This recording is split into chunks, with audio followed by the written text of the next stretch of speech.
Assalamualaikum warahmatullahi wabarakatuh. Saya Nur Aini Mila Safitri dari Prodi Hukum Ekonomi Syariah 2020. Saya akan menjelaskan sedikit tentang diksi, majas, dan lagam bahasa. Yang pertama, diksi. Apa itu diksi? Diksi adalah pilihan kata dalam tulisan yang digunakan untuk memberikan makna sesuai dengan keinginan penulis. Pemilihan diksi yang tidak tepat dapat menyebabkan perbedaan makna dan pesan penulis tidak tersampaikan. Diksi termasuk dalam pembahasan aspek kata dalam sajak. Dalam menggunakan diksi harus memiliki kecocokan sesuai dengan pengungkapan gagasan dengan pokok pembicaraan atau pembahasan, peristiwa, pendengar, dan pembaca. Berikut contoh penggunaan diksi yang tepat dan tidak tepat. Yang pertama, kalimat yang pertama, saya tinggal di Jakarta sejak masih kecil. Yang kedua, saya tinggal mengerjakan PR matematika saja. Sekilas, kedua kalimat tersebut terdengar tidak ada kesalahan ataupun keganjalan saat kita membaca ataupun mendengarnya. Namun, menurut konteks kalimat nomor 1 adalah penggunaan diksi yang benar dan kalimat nomor 2 adalah penggunaan diksi yang salah. Mengapa kalimat nomor 2 termasuk penggunaan diksi yang salah? Karena kata tinggal pada kalimat nomor 2 tidak bisa digunakan sebagai predikat. Kata tinggal bisa digantikan dengan kata yang lebih tepat atau sesuai. Contohnya, kata belum. Saya belum mengerjakan PR matematika saja. Kata belum lebih tepat digunakan daripada kata tinggal, karena kata tinggal lebih merujuk pada suatu tempat. Diksi juga terbagi lagi dalam beberapa macam diksi, yaitu yang pertama ada sinonim, yang kedua antonim, yang ketiga polisemi, yang keempat homonim, yang kelima homofon, yang keenam homograf, yang ketujuh hiponim, yang kedelapan hipernim. Nah, jadi ada 8 macam diksi. Yang pertama itu tadi ada sinonim. Sinonim itu artinya persamaan kata. Yang kedua itu ada antonim. Antonim itu artinya lawan kata. Yang ketiga ada polisemi. Polisemi itu frasa kata yang memiliki banyak makna. Yang keempat itu ada homograf. Homograf itu kata-kata yang makna tulisannya sama namun arti dan bunyinya berbeda. Yang kelima ada homofon. Homofon itu kata-kata yang bunyinya sama namun makna dan ejaannya berbeda. Yang keenam ada homonim. Homonim yaitu kata-kata yang memiliki ejaan yang sama namun makna dan bunyinya berbeda. Yang ketujuh ada hiponim. Hiponim yaitu kata-kata yang telah tercakup dalam kata lainnya.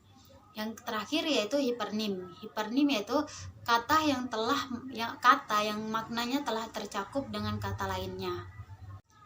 Dalam karya sastra, diksi juga memiliki beberapa fungsi. Yang pertama, membuat orang yang membaca ataupun mendengar karya sastra menjadi lebih paham dengan apa yang ingin disampaikan oleh pengarang. Yang kedua yaitu membuat komunikasi kita menjadi lebih efektif.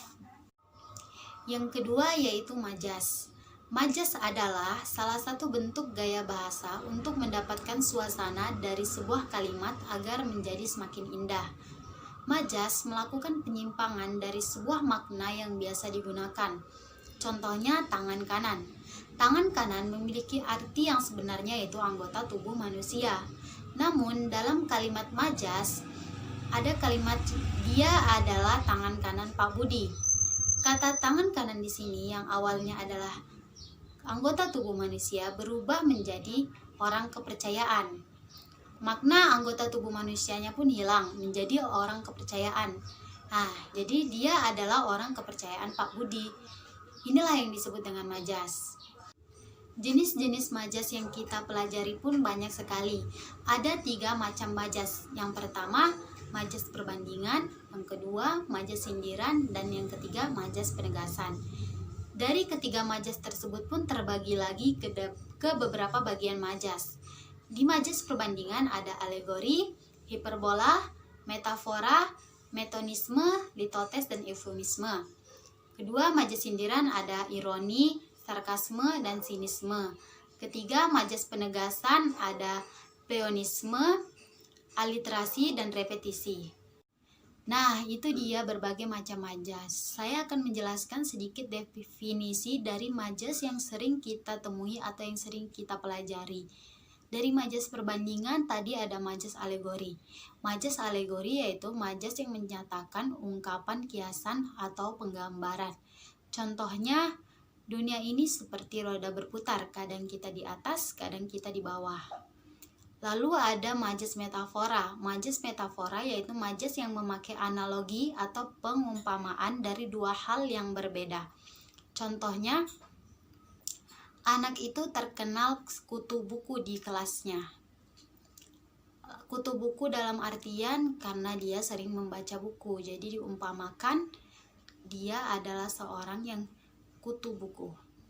Yang ketiga yaitu hiperbola. Majas hiperbola ini banyak sekali kita ketemui atau kita pelajari. Majas hiperbola ini majas yang berlebih-lebihan atau kadang maknanya tidak masuk akal. Contohnya, dentuman angin itu sangat menggelegar. Yang ketiga yaitu lagam bahasa. Lagam bahasa yaitu dialek yang biasa digunakan untuk berkomunikasi. Tiap daerah memiliki dialek bahasa yang berbeda-beda. Ada suku Sunda, suku Batak, Jawa. Di antara ketiga suku tersebut pun memiliki dialek atau lagam bahasa yang berbeda. Suku Batak biasanya memiliki lagam bahasa yang cenderung sedikit keras, sedangkan suku Sunda memiliki lagam bahasa yang biasanya cenderung agak lembut. Jadi setiap daerah memiliki lagam bahasa yang berbeda-beda. Baiklah, cukup sekian materi singkat saya, kurang lebihnya saya mohon maaf sebesar-besarnya. Terima kasih. Wassalamualaikum warahmatullahi wabarakatuh.